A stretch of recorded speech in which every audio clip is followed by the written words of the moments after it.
Welcome sa ating press briefing ngayong araw. Simulan natin sa mga magandang balita na dala ng administrasyon ni Pangulong Ferdinand R. Marcos Jr. para sa bagong Pilipinas. Kanina ay nakapagpulong si Pangulong Marcos Jr. kay Qatari Ambassador to the Philippines Al Humidi. Sinabi ng Qatari Ambassador na pinalaya na ang 17 na inaresto sa Qatar at dinismiss na rin ang mga kaso laban sa kanila. Ayon kay Ambassador Al Humidi, ito raw ay refleksyon ng maganda at matatag na pagkakaibigan ng dalawang bansa. Ang pagpapalaya ay bunsod ng utos ng Pangulong Marcos na tulungang makalaya ang DMW, ang na-17. Isa po itong good news. At dagdag pa na good news, bumaba ang headline inflation rate o ang pagtaas ng presyo ng mga produkto at serbisyo sa bansa nitong Marso sa 1.8% mula 2.1% noong Pebrero. Ito ang pinakamababang headline inflation rate na naitala sa bansa simula May 2020. Ang pagbaba ng inflation rate ay dahil sa mas mabagal na pagtaas ng presyo ng food at non-alcoholic beverages. Bumaba ang food inflation kasunod ng mabilis na pagbaba ng presyo ng bigas na nasa 7.7% nitong Marso mula 4.9% noong Pebrero. Ayon sa National Economic and Development Authority, ang patuloy na pagbaba ng inflation ay indikasyon na epektibo ang mga ginagawang hakbang ng pamahalaan para ma-stabilize ang presyo ng bilihin at maproteksyonan ang purchasing power ng mga Pilipino.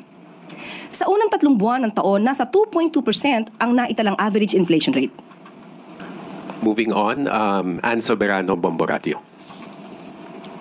Yusek, good morning. Reaction lang from the palace kasi sinabi ka sa interview ni Ambassador Romualdez na ang pagiging agresibo ng China sa West Philippine Sea ang dahilan kaya bibili tayo ng mga fighter jets sa US. Pero taliwas po ito sa sinabi ni Executive Secretary Bersamin na wala po tayong tinatarget na bansa. Ang AFP modernization naman po ay noon pa po. Wala pa naman pong issue sa anumang bansa. At ang pag-modernize po natin ng ating militar ay naaayon lamang po. Natataon lamang po at hindi naman po talaga nagtatarget ng anumang bansa. Nagkataon lang po siguro na may mga issues po tayo na kinakaharap at opinion po yan ni Ambassador at sabi nga natin na yun po yung katotohanan. Talaga naman po tayo mayroong kinakaharap na mga issues. Pero yung pag-modernize po ay ito po yung naaayon naman sa batas.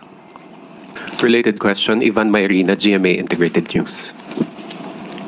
Yusek, good morning. Does the Philippine government consider the arrest of Pinoys for suspicion of espionage as an escalation of tension between the Philippines and China, especially since the NSA believes this is merely a retaliation of the Chinese side over the arrest of their nationals for the same suspicion? At kung meron po bang specific instructions ang Pangulo kung paano natin i-handle ang kasong ito? We believe that is just a part of the initial investigation. There is no yet concrete evidence.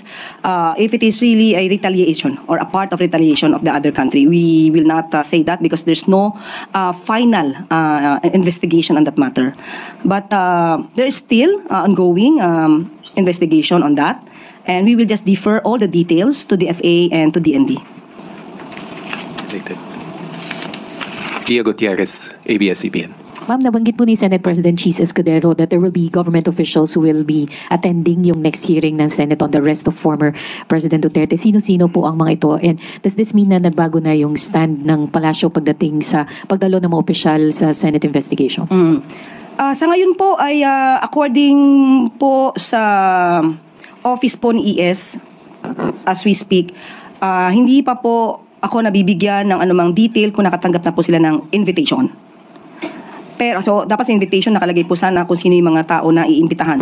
Pero nagbigay na po ng listahan ang Office of the Executive Secretary yung maaaring dumalo po sa nasabing hearing. Nakalista po rito si Jesus Crispin Remulla ng DOJ, Prosecutor General Richard Anthony Fadulion, and Chief State Counsel Dennis Arvin Chan.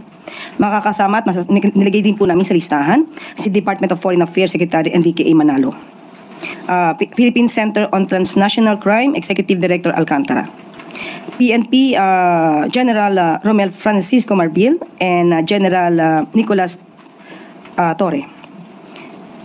From DMW, si Secretary Hans Cacda. Kasama rin po si Special Envoy Marcos Lacanilaw. And from the SEC, Attorney R.J. Bernal and Attorney Ferdinand Logi Santiago. Ma'am, what led the palace to reconsider? Kung nagkausap man po sila ni Senate President Cheese Escudero, binigyan din po natin ng pagrespeto ang kanyang hiling. Kaya, provided of course, ito hindi naman din tatalakay sa executive privilege na mga issues. Pero to be clear, ma'am, these officials can still invoke executive privilege during the question and answer, no? Opo.